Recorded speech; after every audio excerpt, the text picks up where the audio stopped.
আজ ঢাকা, চট্টগ্রাম, খুলনা, রাজশাহী, রংপুরে আমার ভাইয়ের রক্তে রাজপথ রঞ্জিত হয়েছে। আজ বাংলার মানুষ মুক্তি চায়, আজ বাংলার মানুষ বাঁচতে চায়, কিন্তু কি পেয়েছি আমরা? বাংলা 23 বছরের ইতিহাস, আমাদের উপর অত্যাচারের ইতিহাস। বাংলা 23 বছরের ইতিহাস, আমার ভাইয়ের রক্তে রাজপথ রঞ্জিত হওয়ার ইতিহাস। বাংলা 23 বছরের ইতিহাস, আমাদের আর্তনাদের ইতিহাস। 1952-তে রক্ত দিয়েছি, 1954-তে নির্বাচনে জয়লাভ করেও গদিতে বসতে পারি নাই।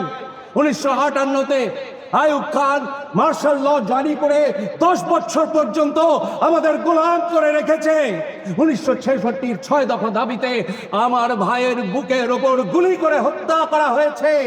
1969-এ আইয়ুব খানের পতনের পর যখন ইয়াহিয়া খান সাহেব শাসনভার নিলেন, তিনি বললেন তিনি গণতন্ত্র দেবেন, শাসনতন্ত্র দেবেন, কিন্তু কি পেয়েছি আমরা?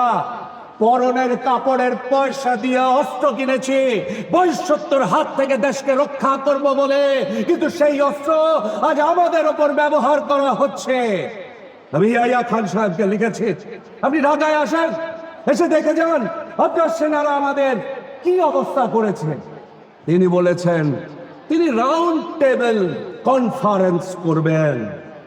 ভাইরা আমার, আরটিসি যখন কল করেছে, প্রধান 4টে দাবি আমি পরিষ্কার করে জানিয়ে দিতে চাই। 1, মার্শাল ল উইথড্র করতে হবে।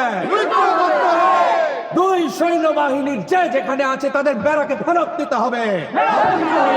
3, জনগণের নির্বাচিত প্রতিনিধিদের হাতে ক্ষমতা হস্তান্তর করতে হবে।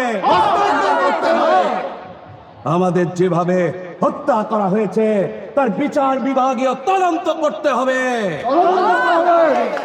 এরপর আমি ভেবে দেখবো আরটিসি জয়েন করতে পারি কিনা। ভাইরা আমার, তোমাদের আমার উপর বিশ্বাস আছে? আমি প্রধানমন্ত্রিত্ব চাই না, আমি আমার দেশের মানুষের মুক্তি চাই।